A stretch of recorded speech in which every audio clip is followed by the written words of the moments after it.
The solution to unaffordable housing seems straightforward, right? Just build more houses. New building is approaching its highest rate since the 2008 recession, despite record-high construction costs caused by interrupted supply chains. If we built the correct dwelling has been the issue. As margins decreased and costs climbed, only luxury property remained profitable to build, leaving us in a strange predicament. We may have too many residences. Sounds good, right? Wrong. Most estimates put us shy of 4 million dwellings despite this additional expansion. If developers can't sell their luxury homes, we're unlikely to build the additional homes we need. Unless something major happens, landlords could be hit hard and renters could be homeless. These landlords face insolvency. Of these apartments behind me and throughout America, Palm Beach, Florida's $218 million luxury rental market is falling. I've sold all I can to make ends meet because half of US tenants pay more than they should. There's more to the quantity of new dwellings we're building, but in America, we're building more apartments.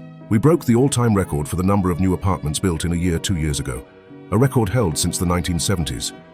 The last spike was caused by baby boomers entering the housing market for the first time, who wanted cheaper places closer to city centers instead of Levittown-style suburbia. The 1973 recession, oil crisis, Bretton Woods failure, and rising international competition all hurt the US economy, making it more expensive to build for low-income individuals to buy flats. After the market rebounded, baby boomers had lost interest in apartments and were migrating back to the suburbs with larger houses. Spoiler. We didn't realize we were in a recession then. New home construction outperformed economists until 1974. The latest construction boom was driven by many factors. After the 2008 recession, new development rebounded, and people were again interested in apartments. According to the Harris poll, dual income, no kids or single households are the fastest growing home buying demographic in America. Both people working makes low-maintenance apartments ideal, and the lack of kids reduces the need for extra space in a single-family freestanding home. Dink households also have more spending power, so accommodating them with new property developments was profitable. Young cash-up renters or buyers were more willing to pay more for upscale apartment furnishings, fixtures, materials, designs, and amenities. Builders use construction loans to buy land and build the property. Once this is done, developers have several alternatives to get their money back, but construction interest rates are crucial. After loan rates rose in 2016, new apartment construction slowed, but COVID-19 changed everything. After worldwide lockdowns, new development was difficult, but a few things made flats popular. A record number of people took remote job possibilities to travel to different cities, adding stimulus, low borrowing rates, soaring asset markets, and young adults who didn't want to be stuck with their parents 24/7. It was the perfect storm for developers to make money. Luxury apartment buildings popped up nationwide, frequently with flamboyant marketing to attract renters and buyers. Most importantly, developers didn't need to keep these buildings. After being built and rented out, the building could be sold to a financial institution, which would put it into a residential real estate investment trust, which would sell it to other investors who wanted exposure to a broad portfolio of real estate without managing it. While not new, REITs have risen in prominence, especially for residential real estate. This encouraged building, but builders and bankers heard it often once heads were in beds. They didn't care about the building anymore because it wasn't theirs. Unsurprisingly, much of this new luxury housing was not luxurious, but that was the least of its issues. Building these homes supports millions of architect and plumber jobs.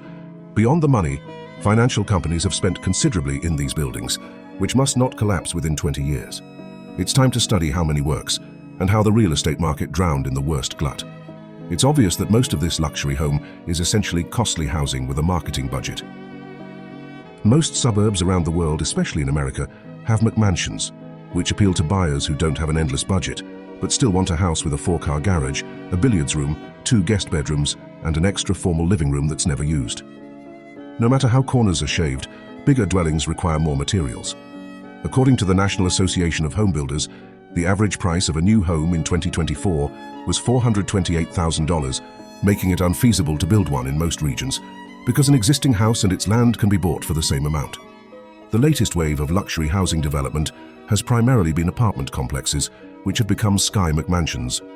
At the upper end, there are developments like 432, Park Avenue 157, the Shore Club, and Central Park Tower. These towering towers, mostly along Billionaires Row in Manhattan, have sold apartments for hundreds of millions to Michael Dell, Ken Griffin, and Bill Ackman, everyone's second favorite Twitter poster. Below that, there is a new wave of premium developments with 1.5 to 10 million units in most major cities. The top 10% of American households already consume half of all goods, and they are willing to pay a premium for new upmarket housing. The largest group of these new developments are investor stock apartments with nice names like the Concord or the Bayview. These mid-rise or 501-style developments are made to a budget to be a financial asset and provide housing for some people. 5/1 developments were easier to build after the 2008 recession due to fireproof building requirements. The lower floor is usually retail, while the top 4 or 5 stories are wood frame apartments. These buildings per square meter are the cheapest to build and the most profitable to develop since they may be sold or rented at a high markup. They then created the ideal risk-reward asset for a group of institutions that bought thousands of multi-family homes. Additionally, the retail space downstairs provides supplemental rental income unrelated to the residential market. Hot take alert: these buildings are generally unsightly, but we may not have much choice when we need more homes. Either sell the building to individual apartment owners, or more likely, to a firm that aggregates these buildings and sells them as a portfolio to an investment fund, which bundles them up to sell them as a residential real estate investment fund, which is sold to retirement funds which are sold to you, assuming you have retirement savings. Before, real estate financialization didn't damage anyone, right? But it does imply that building standards have continually been low because all the entities engaged want to build within a budget before passing the torch. This has happened in all luxury housing classes. Even extreme luxury structures like the Garbage Can Tower at 432 Park Avenue have structural flaws, resulting in protracted disputes to determine who is liable for rectifying them. In a building where the typical apartment sold for over $10 million, residents have the time and finances to sue a developer, but many other less well-off homebuyers don't if their hurriedly built home breaks apart.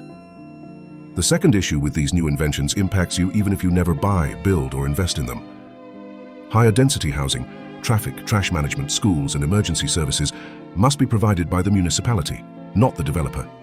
These units usually have lower property dues than single-family homes. Suburban sprawls demand more roads and facilities, yet mid to high-density housing is more affordable. Even though new flats are cheaper in the long run, the boom and new apartments are still a major short-term expense. However, this new luxury living space has the biggest issue. Luxury branding makes it unattractive to live in. New flats often cost more than larger residences. This is especially true for larger flats with enough bedrooms for families. 4-bedroom homes are common in American suburbs, but 4-bedroom apartments are ultra-luxury penthouses.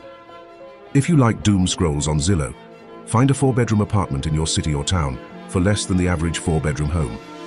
New buildings are filling a market that has done too much too quickly in certain locations, so developers are providing multiple months of free rent or concessions, like holidays or jewelry for year-long leases. The capitalization rate, or cap rate, is the percentage of the purchase price a property returns in income each year.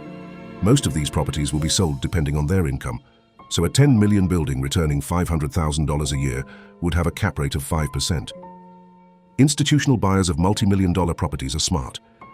They know this is happening, but they don't care because they know people don't want to leave a home if they can. According to NerdWallet, the average cost to move houses is over $1,700, and it's a pain. Even if people move out because rent gets too high, the building will have been securitized and sold to a faceless REIT investor by then. The industry wants these data to seem good as soon as possible for another reason. Many of these new structures were financed when rates were low, and typical construction loans last 3 to 5 years before being refinanced. Without income, these structures will be hard to refinance, putting highly leveraged developers in risk. The worst part about this tendency is that America needs medium-density housing. It's likely the best solution to urban sprawl, car dependence, and high housing costs. Too bad we implemented an excellent idea the worst way. Watch this video if this sounds like a great chance to construct affordable real estate.